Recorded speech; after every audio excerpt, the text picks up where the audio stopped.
অনুরাগের ছোঁয়ার আজকের পর্বে দেখতে পাবেন একদিকে জয়ীর কাছে মিশকা পড়ে থাকে আর অন্যদিকে সাক্ষ্য ও আরিয়ানও ভিতরে আসে। সাক্ষ্য আরিয়ান ভিতরে এসেই জয়ীর এমন অবস্থা দেখে দুশ্চিন্তায় পড়ে যায়। এরপরে দড়িটা খুলে মিশকাকেও বসায়। তারপরেই মিশকা বলে, কেউ আমাকে মারতে চায়, আমি বাঁচতে চাই, আমাকে বাঁচান, আমাকে প্লিজ হসপিটালে ভর্তি করুন। তারপরেই সাক্ষ্য অ্যাম্বুলেন্সে কল করে আর মিশকাকে হসপিটালে পাঠায়। অন্যদিকে জয়ী বাড়িতে ফেরার পরেই সাক্ষ্য নিজেই মিশকার ভিডিওটা সূর্যকে দেখায়। যে কি এসে দেখেছে এই বাড়িতে যে সবটা দেখার পরে তো সূর্য পুরো অবাক হয়ে যায়। তারপর সূর্য বলে তার মানে মিশকা ফিরে এসেছে, ও এখনও বেঁচে আছে।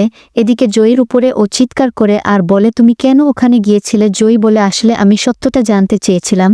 ঠিক তখনই অলি রেগে যায় আর বলে, কেন তোমার সবটা কেন জানতে হবে? আমাদের পার্সোনাল ব্যাপারে কেন তোমার এত ইন্টারফেয়ার বলত? আমাদের অতীতে কেন তুমি ঢুকতে চাও? আমার এইসব আর ভালো লাগছে না। এদিকে জয়ী কি করবে ভেবে পায় না।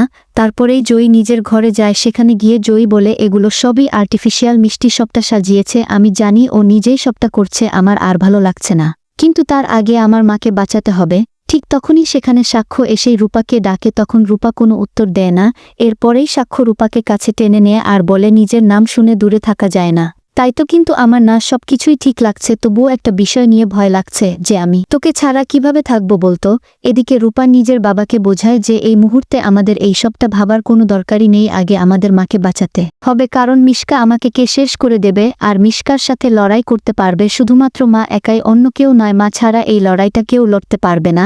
এমন কথা বলতে থাকলে দুজনের মাঝে হঠাৎই সেখানে বিদ্যুৎ লাইন চলে যায়। এরপরে তো জয়ী ভয় পেয়ে যায় যে নিশ্চয়ই মায়ের কোনো ক্ষতি হয়ে গেছে। অন্যদিকে বাকি সকলে অবাক হয়ে যায়, হঠাৎ করে বিদ্যুৎ লাইনটা কেন চলে গেল। এদিকে ঠিক সেই সুযোগে মিশকা সেখানে আসে। মিশকা সেখানে এসে একটা লকেটও ফেলে যায়, এমনকি মিররে কিছু লিখে যায়। তারপরেই মিশকা চলে যাওয়ার পরে যখনই বিদ্যুৎ লাইনটা আসে তখনই জয়ীর হাতে লকেটটা পড়ে। এরপরেই জয়ী লকেটের যে পেন্ডেন্টটা থাকে সেটা খুলে দেখে এক সাইডে সূর্যের ছবি, এক পাশে মিশকার ছবি। আর সেটা দেখা মাত্রই জয়ী বলে, মিশকা বেঁচে আছে, ও মরেনি। এদিকে হঠাৎই দীপা ভীষণ হাইপার হয়ে যায়, নিজের মাস্ক খুলে নিজের স্লাইন খুলে বারবার ইশারা করে দেখায় যে ওই যে দেখুন। তারপরেই সকলে মিলে তাকিয়ে দেখে লেখা আছে মিশকা ফিরে এসেছে। যেটা দেখার পরেই তো সূর্য অবাক হয়ে যায়। তারপর সূর্য বলে, না আমি এটা হতে দেব না, বলেই একটা কাচের বোতল ভেঙে ফেলে আর বলে, আমি নিজেই ওকে এবার শেষ করে দেব। বলে যখনই বাইরে যেতে যাবে ঠিক তখনই সকলে মিলে সূর্যকে আটকায় আর বলে, এতটা পাগলামি করলে চলবে না, ঠান্ডা মাথায় সবটা হ্যান্ডেল করতে হবে।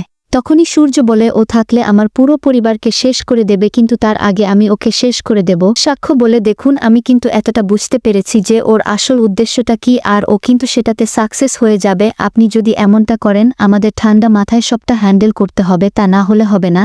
এদিকে সূর্য বলে, যতক্ষণ না দীপা সুস্থ হচ্ছে ততক্ষণ কোনো কিছু ঠিক হবে না, তারপরেও আমার আগে ওকে শেষ করতে হবে। বলেই সূর্য যখনই বাইরে যেতে যাবে ঠিক তখনই সেখানে আরিয়ান আসে। এসেই দরজাটা লক করে দিয়ে সূর্যের হাত থেকে বোতলটা কেড়ে নেয় আর বলে, কি করছেন আঙ্কেল এসব? তখনই সূর্য আরিয়ানের উপরেও চিৎকার করে যে, তোমার এতটা সাহস হলো কিভাবে? তুমি আমার হাত থেকে ওটা কেড়ে নিলে কেন? আর কেন দরজা লক করলে? এদিকে অলি তো মনে মনে বলে, আমার কাছ থেকে সবটা কেড়ে নিচ্ছে, সবাই সবটা শেষ হয়ে যাচ্ছে। আরিয়ানও সরে যাচ্ছে দূরে, বাবাও সরে যাচ্ছে দূরে, আমি কি করব? আমার কি কেউ কাছে হতে পারবে না? বলে অলি নিজেও কষ্ট পায়। অন্যদিকে সকলে মিলে সূর্যকে সামলায়। এদিকে রূপা মনে মনে বলে, এত কিছু হচ্ছে তবুও আমি বাবা তোমার কাছে যেতে পারছি না, সত্যটা বলতেও পারছি না। বলে রূপাও কষ্ট পায়।